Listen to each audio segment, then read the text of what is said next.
Bienvenidos nuevamente a estos tutoriales.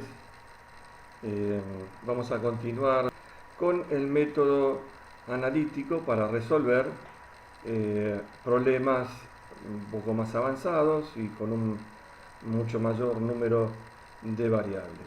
Lo que vamos a hacer primero para aplicar este modelo que se denomina Simplex de Danzig, porque George Bernard Danzig fue el que lo desarrolló en 1947, y esta técnica en la actualidad es considerada uno de los 10 algoritmos más importantes de la historia de la matemática de los últimos 100 años. Vamos a hacer el planteo del problema original y llevarlo a una nueva configuración que se denomina formato normalizado. Lo que vemos sombreado es el programa original, y ese programa original tiene la expresión de las restricciones, como habíamos visto en su momento, y con las condiciones y las inecuaciones correspondientes. Pues bien, el método Simplex exige que reconvirtamos este modelo original en otro tipo de modelo que considera nada más que las igualdades. Si vemos las restricciones, aparecen para ello un nuevo tipo de variable que la simbolizamos con la letra S, que se denomina variable slack, variable de ajuste o variable de holgura. En estas condiciones, esta variable representa la diferencia respecto de la cota numérica, que es 230, ¿no? Por ejemplo, cuando x1 y x2 vale 0, S1 vale 230. Es decir, que en el origen x1 y x2 vale 0, S1 vale 230. A medida que va evolucionando el modelo y se va produciendo producto, es decir, que x1 avanza, aumenta, x2 también aumenta, esto va simbolizando cómo va consumiéndose, utilizando el recurso. S1 siempre se va adaptando a la diferencia entre el recurso que se utiliza y el recurso disponible. Por lo pronto, estas variables slacks también vale el mismo razonamiento para S2, que es para la restricción 2, y S3, que es para la restricción 3. En todo momento va representando la utilización del recurso.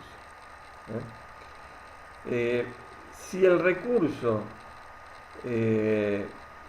se agotara, es decir, si la producción de x1 y x2 consumiera todo el recurso disponible, obviamente que S1 sería igual a 0. Y esa es la característica fundamental de un recurso que se agotó. Lo mismo pasa para S2 y lo mismo pasa para S3, que es la restricción 3. Esta manera de escribirlo, de esta manera así completa, es útil porque después nos va a hacer mucho más fácil la escritura de lo que vamos a denominar primera matriz del simplex.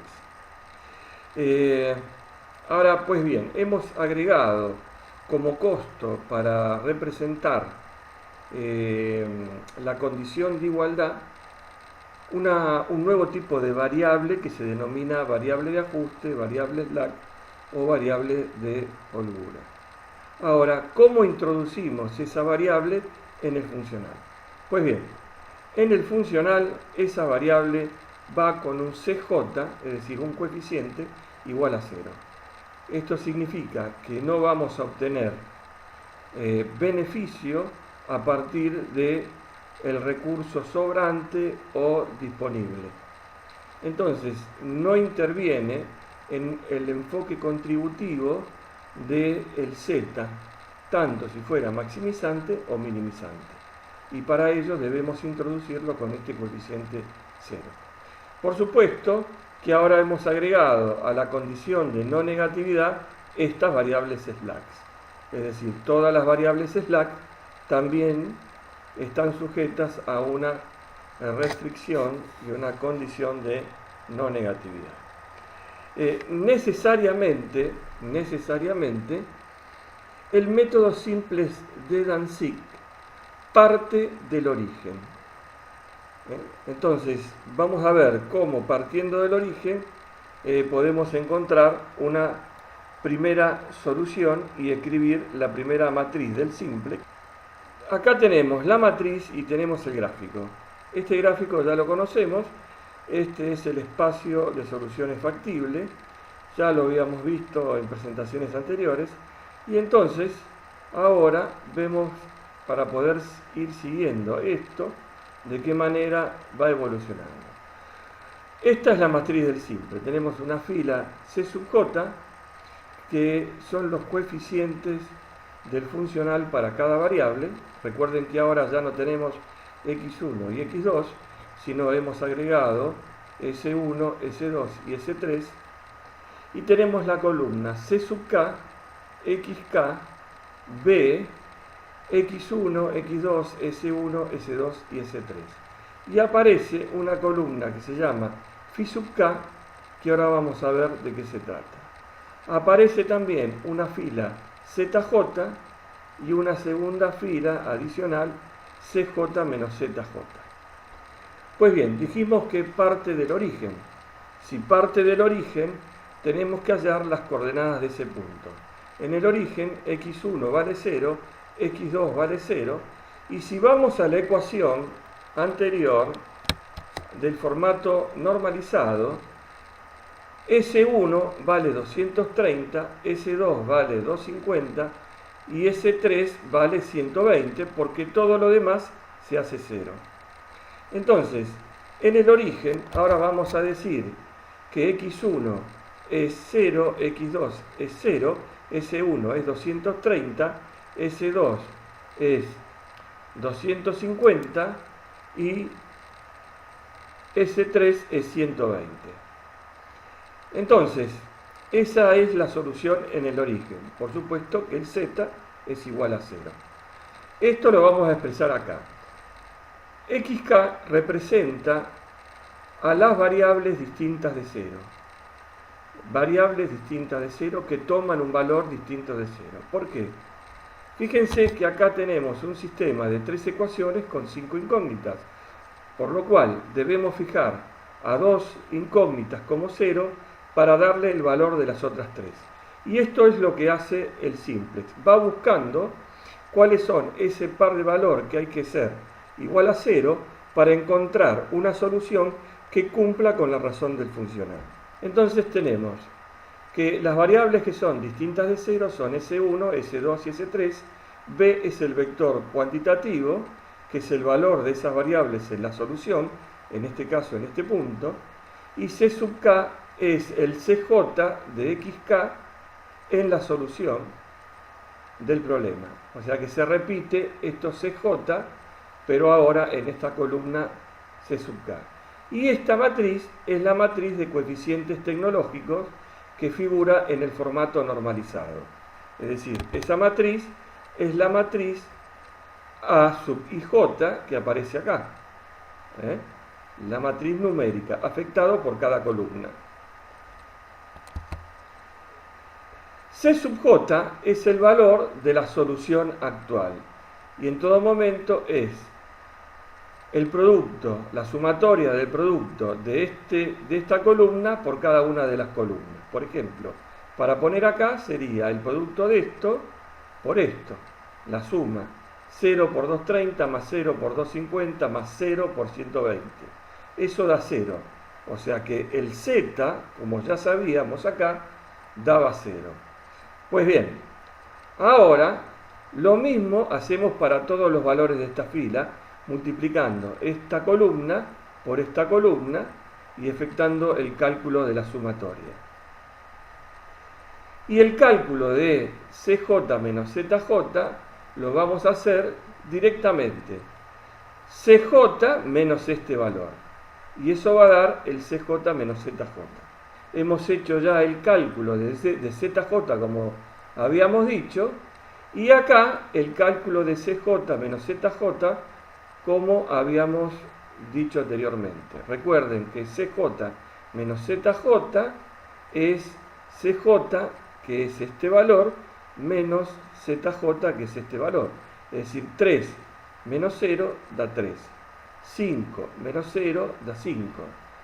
Bueno, así hemos hecho la primera matriz del simplex. El CJ menos ZJ es el criterio de avance y es una fila muy, pero muy importante que vamos a usar mucho y que se llama costo de oportunidad.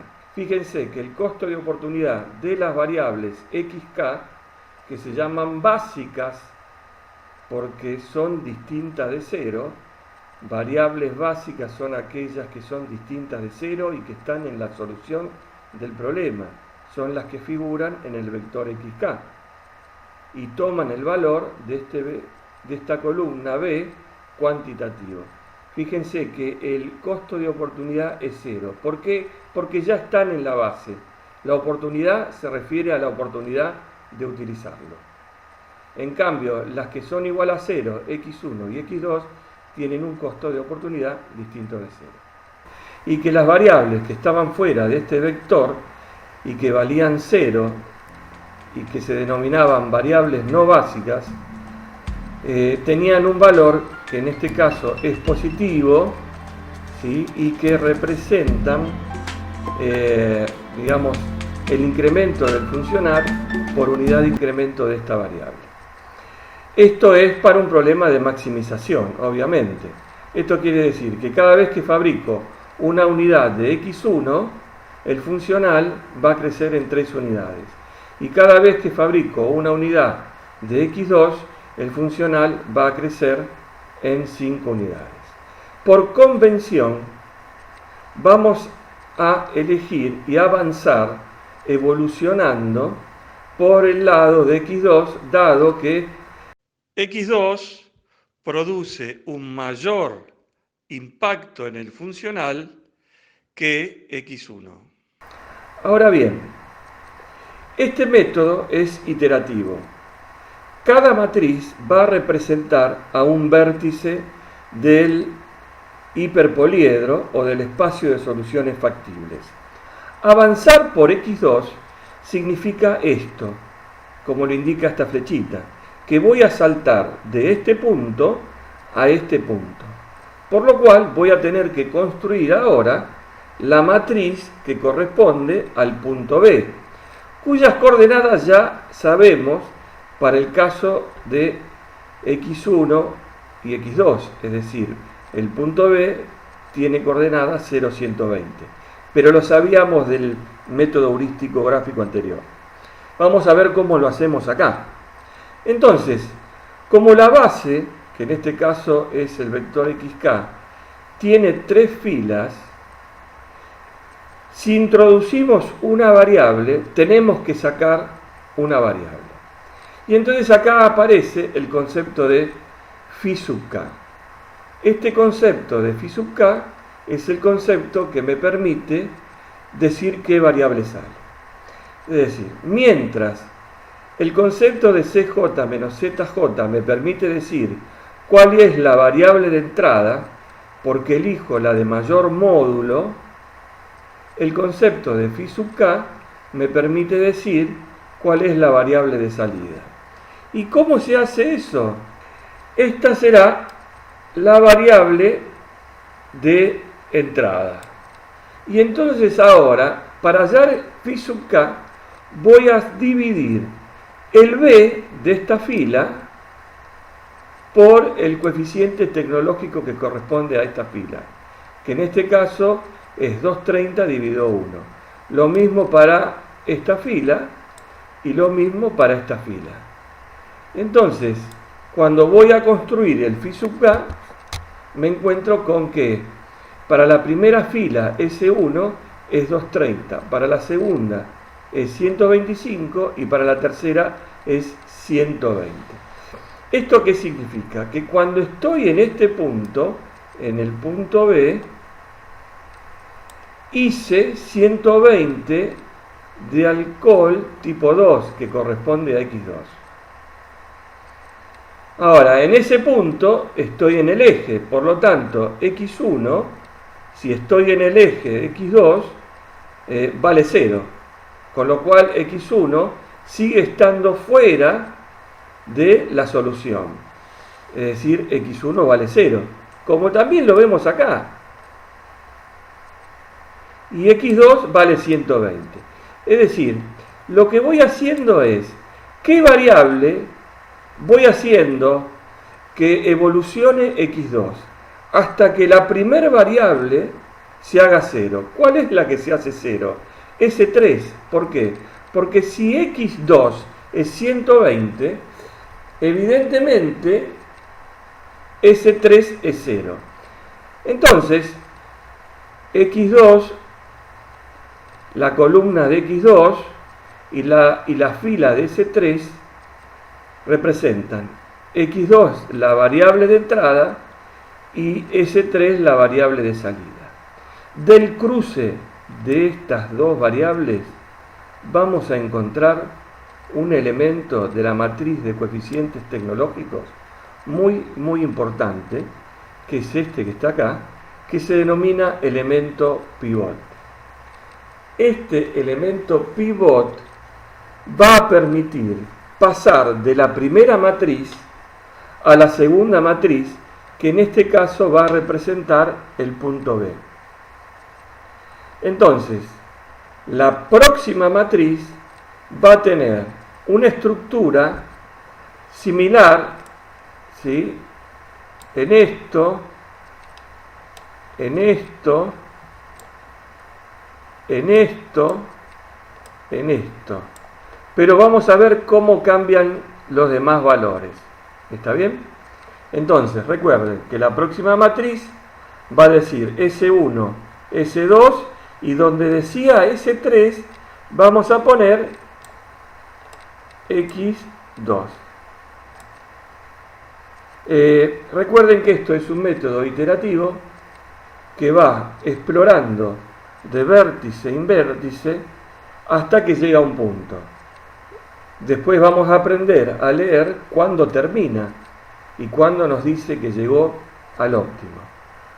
Ahora, el proceso de transformación de esta primera matriz que representa el punto A la segunda matriz que representa el punto B es un proceso de reducción matricial que se denomina transformación de Gauss-Jordan y que vamos a tratar de aprender rápidamente y que después deberán ustedes practicar. En principio, la fila del pivot que representa en la variable X2 se divide todo por el pivot. Es decir, que como el pivot es 1, todos estos números se van a volver a repetir. Ahora con una base que dice S1, S2 y X2. Esta es la regla que representa la transformación para el resto de los números, en base al elemento pivot. Es decir, tenemos que fijar cuáles son los ortogonales y construir con los ortogonales el número que iría acá en la nueva matriz a partir de la anterior. En la anterior matriz lo llamamos B y en la nueva matriz lo llamamos B'. Entonces debemos configurar esta estructura en base a los ortogonales y a la diagonal del pivot, que siempre va a ser el número a transformar, y con esta reglita calcular el B' a partir del punto pivot. Dijimos, esta sería la matriz, o sea, que vamos a escribir. Esto lo podemos escribir, esto lo podemos escribir porque lo leemos de acá. Muy bien. Esto lo podemos escribir porque dijimos que la fila del pivot dividíamos todo por el pivot y el pivot en la matriz anterior resultaba ser igual a 1, entonces esto lo podemos volver a escribir, y ahora tenemos que calcular todos estos números, y tenemos que volver a calcular todos estos números.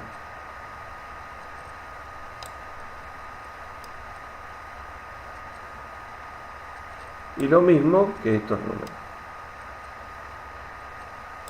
Pues bien, veamos este 110 cómo surge. Pero lo tenemos que ver de la matriz anterior, la primera matriz, aplicando esta regla. Entonces, ahora borro y voy a explicar cómo se construye ese 110.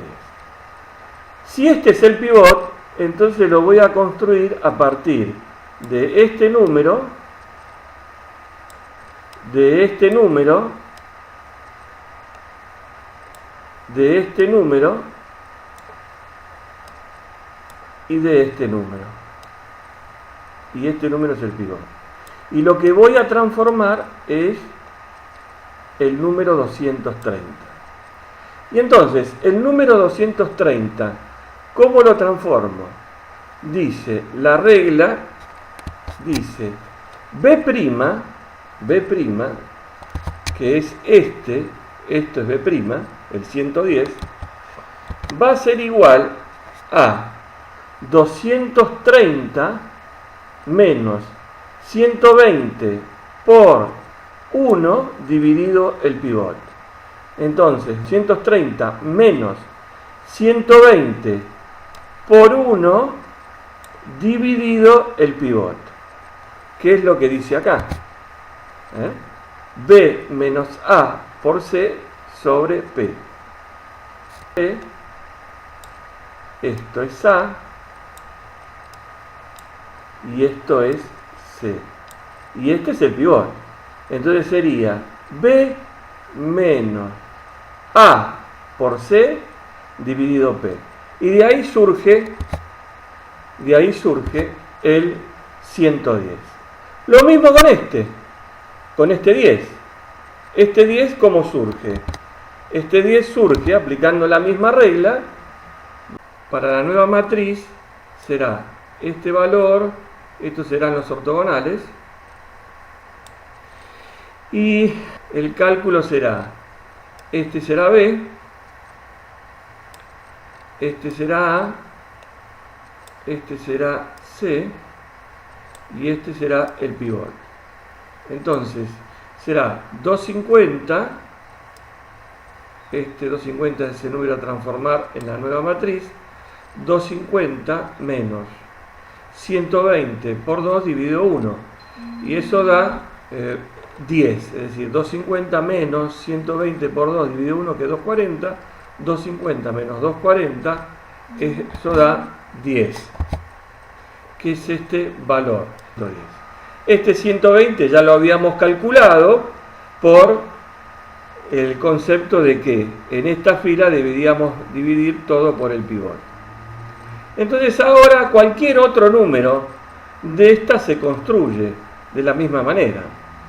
Pero debemos ver que una característica muy importante que me olvidé de comentarles es la siguiente.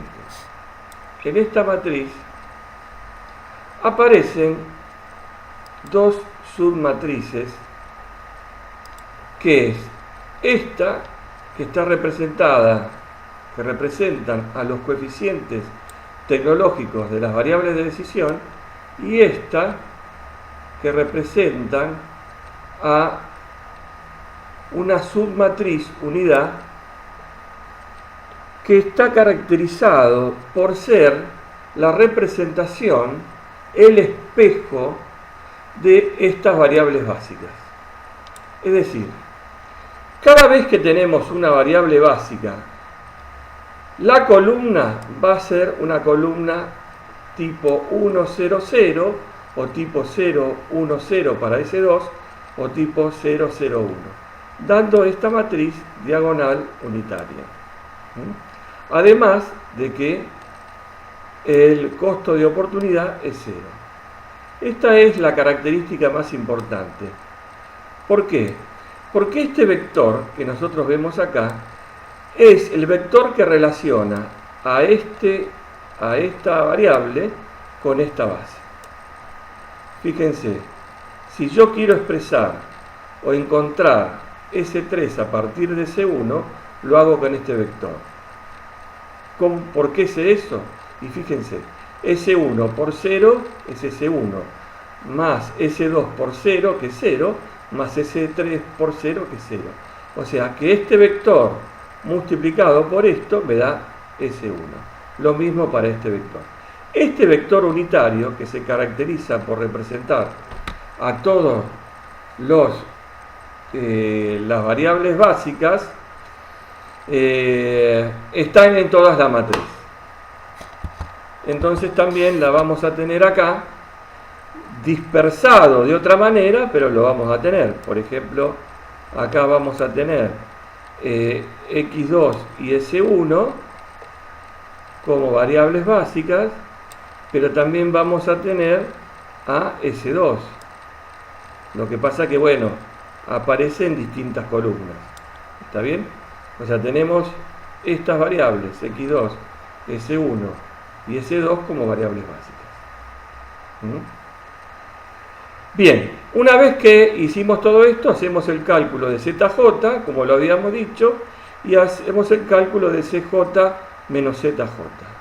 Y en función de eso, calculamos qué variable va a entrar. Como las variables básicas, x2, s1 y s2, tienen un costo de oportunidad igual a 0, nos quedan dos variables con un costo de oportunidad diferente. Ese costo de oportunidad diferente puede ser positivo o negativo, como en el caso de S3.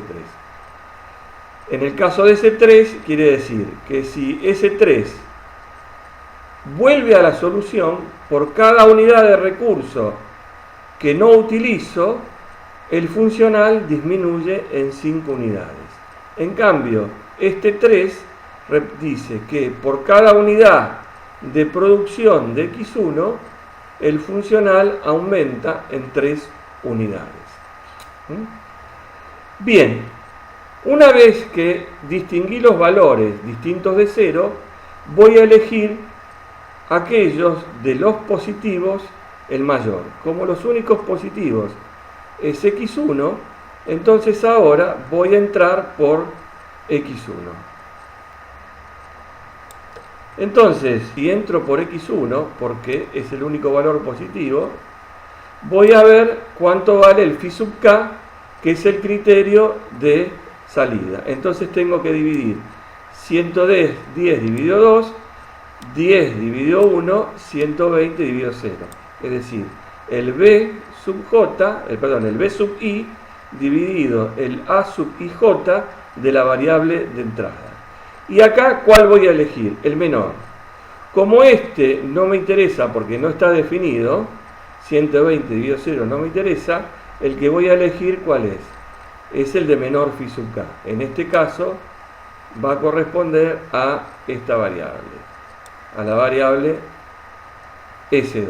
Entonces, la próxima matriz que va a representar, o sea, ahora la segunda matriz, esta matriz representaba este punto. Ahora tengo que construir la matriz que representa este punto. Y esto es lo que vamos a hacer ahora. Entonces, como ustedes ya aprendieron todo esto, rápidamente, esta transformación se repite, el método de Gauss-Jordan, se repite la transformación B' es igual a B menos A por C sobre P. Elegimos el pivot, que en este caso resulta ser este, e igual a 1, que sea siempre igual a 1 no significa que sea 1 siempre, sino que, bueno, en este caso es absolutamente casual. Y donde antes decía S2, ahora va a decir X1. Es decir, que la nueva matriz va a decir S1, X1 y X2, que va a caracterizar el punto C. Y entonces ahora la transformamos como siempre. Para esta fila dividimos por el pivot. Para esta fila dividimos por el pivot. Entonces, hacemos la misma cuentita. Para esta fila está todo dividido por el pivot. Y entonces repetimos todo el concepto. En este caso, cuando repetimos todo el cálculo de reducción matricial de Gauss-Jordan y efectuamos el cálculo de la columna Z, J y la columna CJ menos ZJ, entonces de esa manera nosotros vamos a poder ver si existe una nueva solución mejor que la anterior. Fíjense que ahora nosotros tenemos que este punto era la primera matriz, este punto era la segunda matriz, este punto C es la matriz que estamos viendo y que nos dice que hay un elemento positivo que está representado por la variable S3. Es decir, este elemento positivo dice, bueno, usted puede mejorar todavía el funcional si hace ingresar la variable S3. Muy bien, entonces esta es la variable de entrada y entonces ahora ¿qué hacemos? El B sub I dividido el A y J de la variable de entrada y esto resulta ser de estas cuentas. Fíjense, acá tenemos 90 dividido 3 que es 30, 10 dividido menos 2. Bueno, el método no admite un pivot negativo, ¿sí? El método no admite un pivot negativo. Si la columna phi sub k fuese todo negativa o no determinada, entonces eso significa que el problema no tiene solución. ¿Está bien? Entonces, como en este caso tenemos un valor que es 90 dividido 3 igual a 30, que es el menor, entonces ahora esta fila representa a la fila de la variable de salida y el nuevo elemento pivot es este número 3. Por lo tanto, la última matriz que va a representar el punto D va a tener como base a S3, en donde decía S1, X1 y X2. Aplicando todo lo que ya conocimos de la transformación y considerando que ahora el pivot es 3, la última matriz es esta. En esta última matriz lo que vamos a hacer ahora es fijarnos si efectivamente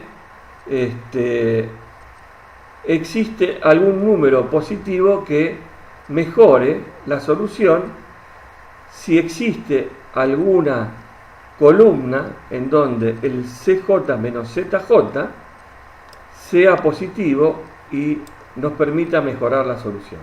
Y como vemos que son todos no positivos, es decir, 0 o negativos, esta es la última matriz del simplex, es decir, saltamos al punto B y como sabíamos anteriormente, el punto B era el óptimo con las coordenadas x1, x2, 70, 90. Entonces, en este momento, esas coordenadas nos están diciendo que este es el punto operativo. Bueno, acá podemos leer ya cuál es la solución del problema. ¿Cómo la leemos? Primero, vamos a identificar cuáles son las variables básicas. Las variables básicas están en el vector xk. Entonces, ¿qué informamos? El vector cualitativo xk es S3, x1, x2. Y el vector cuantitativo B es 30, 70 y 90. Por lo pronto, S3 igual a 30, X1 igual a 70, X2 igual a 90. Que justamente son las coordenadas de este punto que correspondía al óptimo obtenido por el método gráfico. Obviamente, este 660, que es el funcional, va a ser la suma de 0 por 30 más 3 por 70 más 5 por 90, eso da 660. ¿Qué pasa con las variables que no son básicas, que no están acá, en este vector xk? Son igual a 0. Estas variables no básicas, que en este caso son S1 y S2, son variables no básicas y que al ser igual a 0 y estar representadas por unas slacks, representan la utilización del recurso. Es decir, si S1 es igual a 0, el recurso horas hombre en la sección producción se usó totalmente, es decir, que se cumplió la condición de igualdad. Lo mismo sucede para el recurso horas hombre de rectificado. S2 es igual a 0, ese recurso se usó totalmente. Entonces leemos el Z, las variables que componen la solución y las variables que no están son variables igual a 0 y forman parte también de este punto. Es decir, este punto está representado por toda esta matriz. Y realmente la potencia del método permite decir muchas más cosas. Porque vamos a adelantarnos un poquito y de esa manera ustedes comprenden la importancia de esta herramienta cuantitativa en la toma de decisiones bajo condiciones de certeza.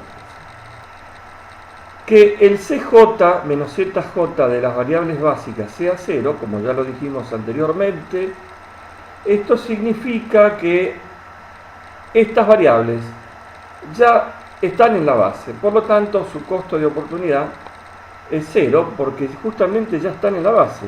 La oportunidad de estar en la base ya la usaron. En cambio, para la variable S1 y S2, acá aparece para S1 un menos 0,33 y para S2 un menos 2,33. Veamos qué significa, por ejemplo, para S1 el menos 0,33. Vamos a suponer que el recurso disponible es 230, ¿no? Y vamos a suponer que, además, que S1 es igual a 1. Si S1 es igual a 1, significa que el recurso es 229, con lo cual me sobró una unidad de recurso de las 230 horas disponibles.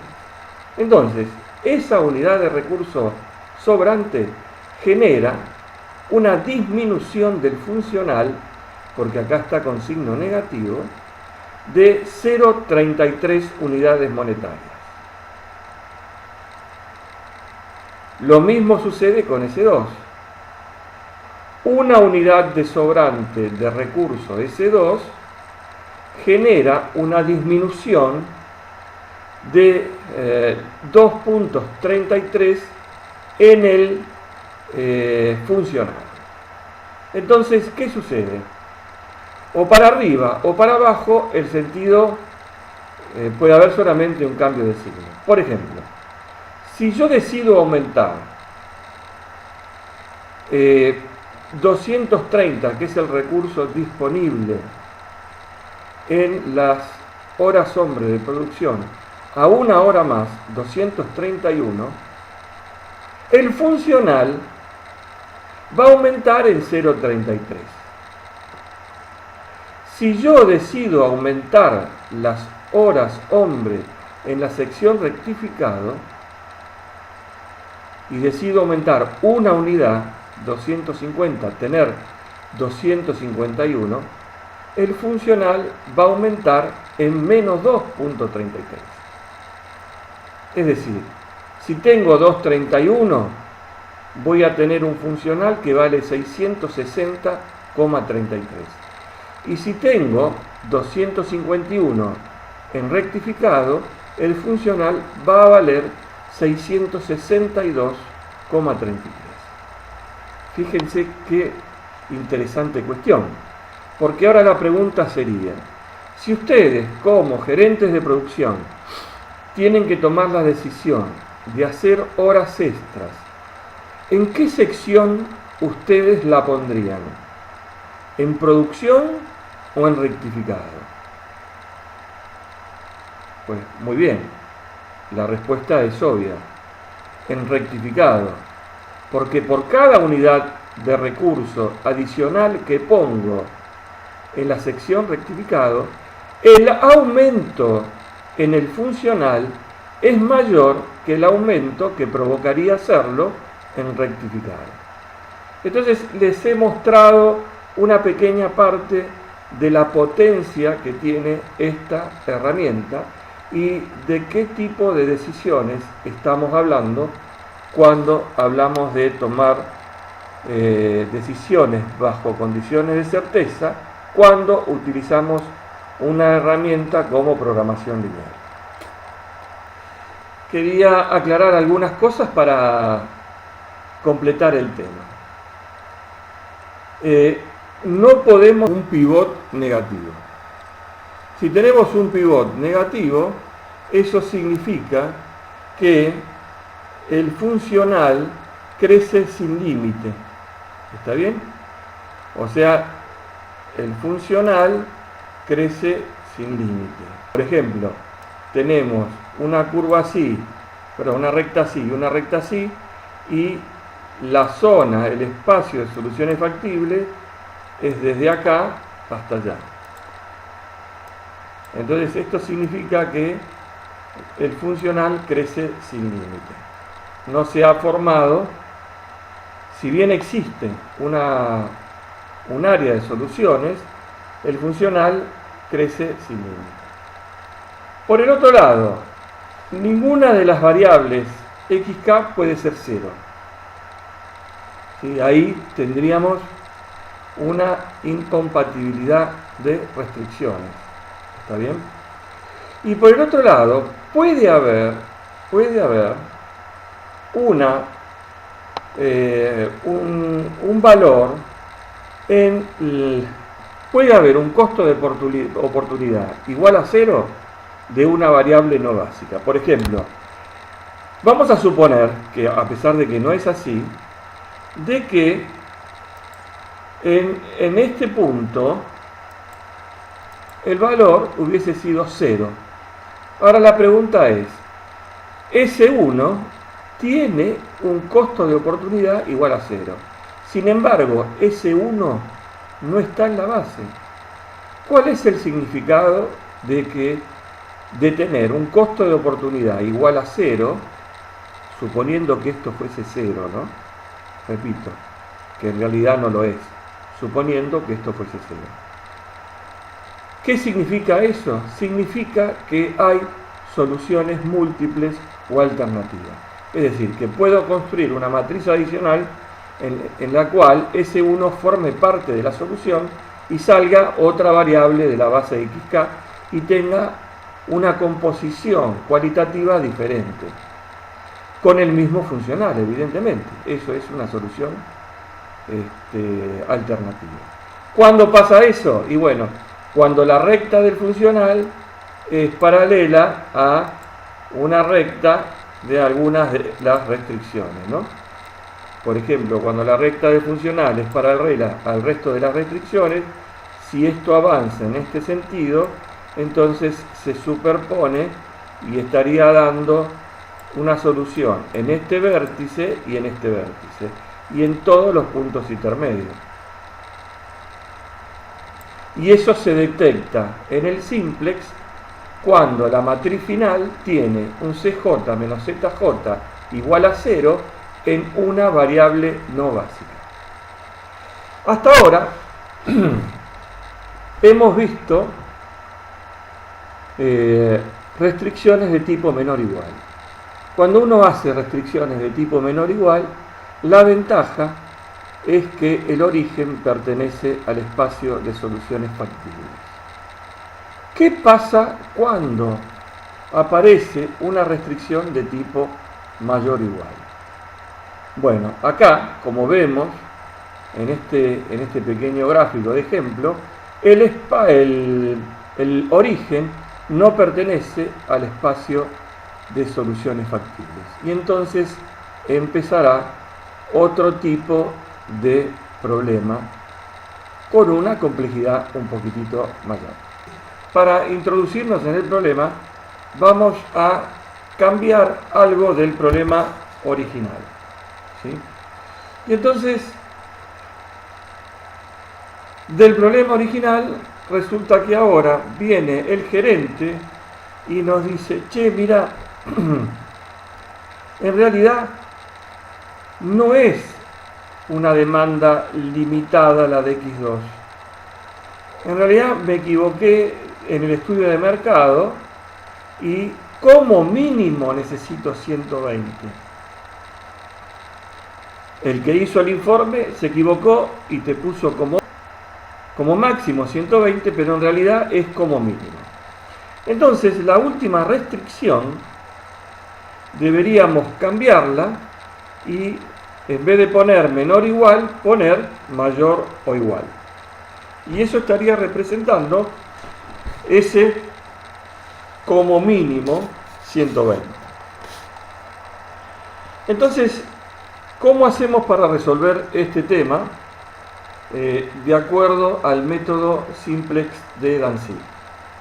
Nuevamente vamos a construir el formato, la configuración de modelo normalizado, pero haciendo algunas consideraciones particulares. Las primeras dos restricciones, al ser de tipo menor o igual, quedan como están.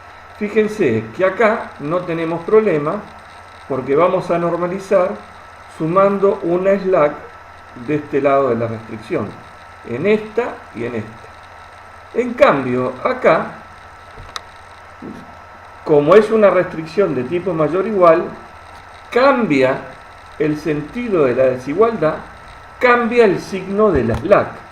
Por eso agregaríamos una slack, pero restando del lado izquierdo de la ecuación. Si x1 es 0 y x2 es 0, ese 3 es menos 120, para que menos 120 sea igual a 120. Lo cual es contradictorio con la restricción de no negatividad. Ahora, cuando x1 vale 0 y x2 vale 0, ese 3 vale menos 120. ¿Cómo arregla Danzig este problema? Lo arregla agregando una nueva categoría de variable que se denomina variable artificial, en la cual cuando x1 es igual a 0, x2 igual a 0 y S3, la slack, es igual a 0, la variable artificial, que como es la única que hay, la llamamos A sub 1, es igual a 120. Entonces, la restricción que corresponde a una desigualdad de tipo mayor o igual agrega dos variables. Una slack que resta y una artificial que suma. De esa manera puedo satisfacer la condición de igualdad. Y esto es muy importante porque ha aumentado el número de variables de incógnitas en el sistema y esto hace que evidentemente se complique más la cuestión.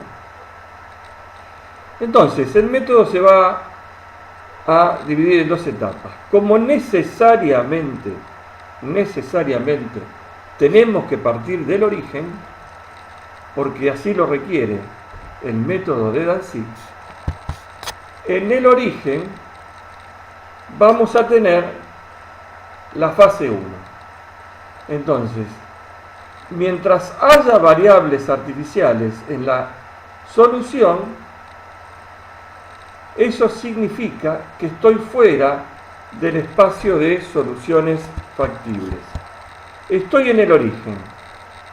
Acá, la artificial vale su máximo, en el caso de nuestro ejemplo, 120. En este origen las coordenadas serían, si este fuera el gráfico, ¿verdad? Si este fuera el gráfico, cosa que no lo es. Si este fuera el gráfico, acá las coordenadas serían x1 igual a 0, x2 igual a 0, s1 230, s2 250, S3 0, A1 igual a 120 y ahora vamos a ver el Z. Tendríamos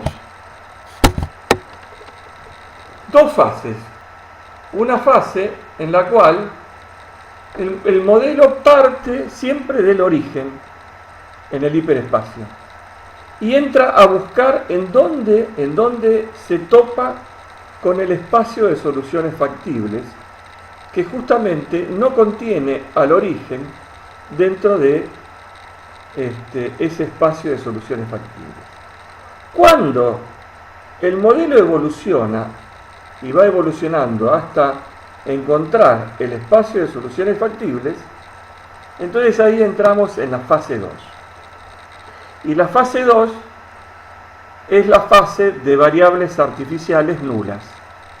Es decir, en nuestro modelo, cuando la variable artificial vale 0, eso significa que estamos dentro del espacio de soluciones factibles. ¿Está bien? Bueno, acá tienen una reglita para ver cómo se asignan las distintas variables. Menor o igual sumo una slack del lado izquierdo, mayor o igual resto un slack y sumo una artificial, y una igual sumo una artificial. ¿Cómo queda el modelo? Bueno, las opciones ya las vimos. Sumamos un slack para las restricciones de menor o igual y restamos un slack y sumamos una artificial para las restricciones de tipo mayor o igual. Ahora bien, las slack en el funcional las seguimos poniendo con un CJ, un coeficiente igual a 0. En cambio, las artificiales van a tener otro coeficiente. Un coeficiente que penalice al funcional. Por ejemplo, en este caso el coeficiente se llama Big M, es el método Big M, o sea, en donde M es un coeficiente 10 a la 12, 10 a la 20, o lo que ustedes quieran, más grande que cualquier coeficiente CJ del funcional. Como es maximizante, lo restamos. Es decir, ¿cómo incorporamos la variable A1? Bueno, menos M por A1. De manera tal que en el origen, esto es 0, esto es 0, y todo esto vale 0, por lo tanto, el funcional va a valer menos M por 120, es decir, es un número muy chico, fuertemente negativo, y al hacer una función objetivo maximizante, lo que le está diciendo es, tenés que escapar muy rápidamente de este punto, porque este punto no te lleva a ningún lado. Entonces, esta es la manera que tenemos de decirle al modelo, che, modelo, evoluciona y entra a buscar en dónde está el espacio de soluciones factibles. Cuando entramos en el espacio de soluciones factibles, esta variable artificial se hace 0 y nuevamente todo esto se hace M por 0, que es 0. Entonces esto ya deja de tener valor para la contribución del funcional. Entonces, si es maximizante, incorporamos a la variable artificial con un coeficiente menos M. Y si es minimizante, incorporamos a la variable artificial en el funcional con un coeficiente más M. Entonces, nos quedaría esta matriz del simple.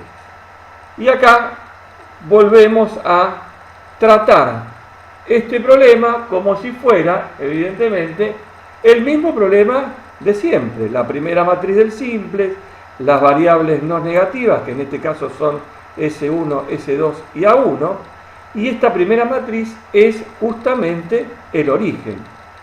Acá ponemos los coeficientes, se agrega una columna más que corresponde a la variable A1.